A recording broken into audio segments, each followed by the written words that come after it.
Bonjour à tous et bienvenue sur la chaîne Saline Blossom. Aujourd'hui, nous allons couvrir les énergies du mois de septembre 2023 du point de vue de la métaphysique chinoise.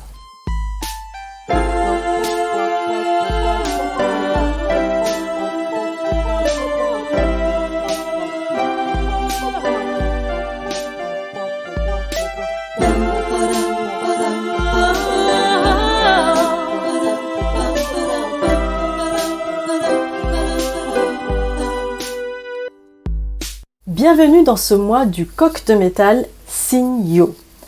Nous sommes le 8 septembre qui démarre avec les énergies du coq de métal représenté par le métal yin et le coq qui lui aussi est intrinsèquement du métal yin.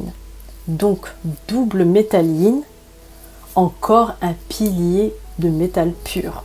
Et oui, parce que si vous vous souvenez, dans le mois précédent, nous étions sur un pilier de métal pur, mais de métal yang cette fois. Alors, pour revenir à septembre, si vous voulez qu'on représente cela en image, c'est comme si un sculpteur utilisait son ciseau pour tailler son œuvre. Donc il le fait de manière précise, très détaillée, minutieuse. Et qu'est-ce qu'il taille? Bien, qu'est-ce qu'il sculpte? Je dirais du bois ou bien une haie. Car on s'approche en fait très vite de la nouvelle année 2024 qui, elle, est sous le signe du dragon de bois. Ce mois-ci, c'est comme si les énergies du coq font un appel du pied ou de la patte au dragon. Donc pourquoi? Parce que le coq et le dragon sont tout simplement amis-amis. Donc en gros, ce mois de septembre nous donne un aperçu de ce que les énergies de l'année prochaine en 2024 peuvent représenter pour nous. 2024 qui marque également le début de la nouvelle période de 20 ans, la période 9. Donc comme je vous le disais, c'est encore un pilier d'énergie de métal pur, mais cette fois on entre dans le détail des choses, dans la précision. Un peu comme un geste chirurgical qui est somme toute un geste minuscule mais qui a de grandes répercussions. Et le coq est également l'animal qui entre en opposition avec l'animal de cette année 2023, c'est-à-dire le lapin. Et donc ça sous-tend qu'il y a de gros changements qui vont avoir lieu ce mois-ci, donc un peu plus dans le concret. Et ces changements se répercutent encore plus sur les personnes qui sont du signe du coq ou bien du signe du lapin. Ces changements peuvent être des choses que vous subissez ou que vous initiez. Si c'est le cas, le plus dur sera de passer à l'action. Pourquoi ce sera dur? Parce qu'on aura tendance à se mettre des freins tout seul. Ne construisez pas vos propres obstacles. Je sais que c'est plus facile à dire qu'à faire, mais justement faire vous permettra d'avancer, de prendre de l'élan et de vous libérer de ces dilemmes qui seront face à vous. Donc vous avez la capacité d'aller au-delà de ce dialogue intérieur en puisant dans vos propres ressources, vos ressources intérieures. Par ailleurs, il y aura beaucoup d'informations et de distractions qui vont nous pousser à la dispersion.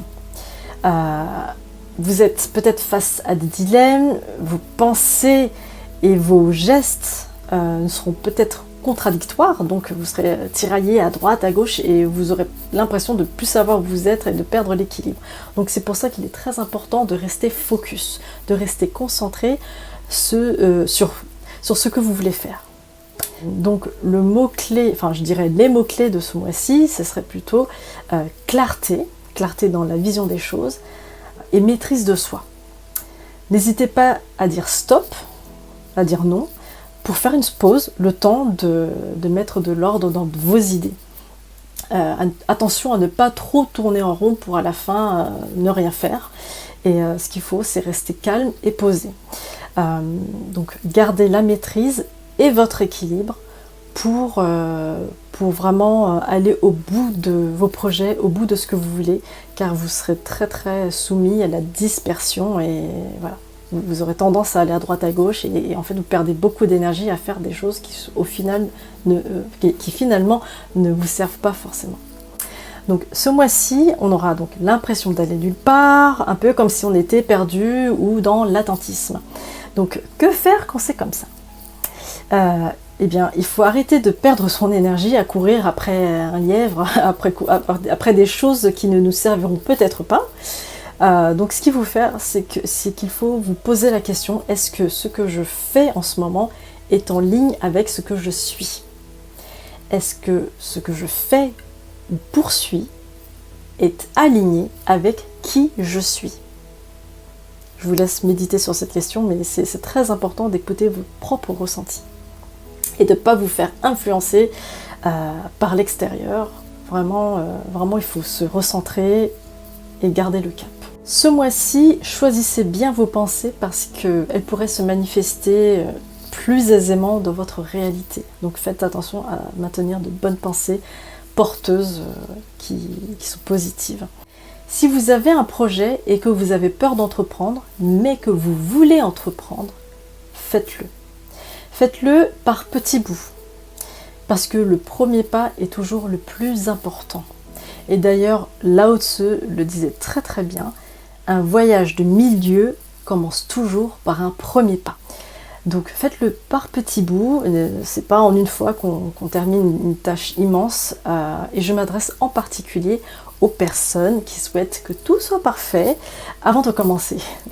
Sauf que vous pouvez toujours attendre parce que ça ne sera jamais parfait par rapport à vos exigences. On est toujours comme ça. Enfin, je parle pour les gens qui sont hyper perfectionnistes.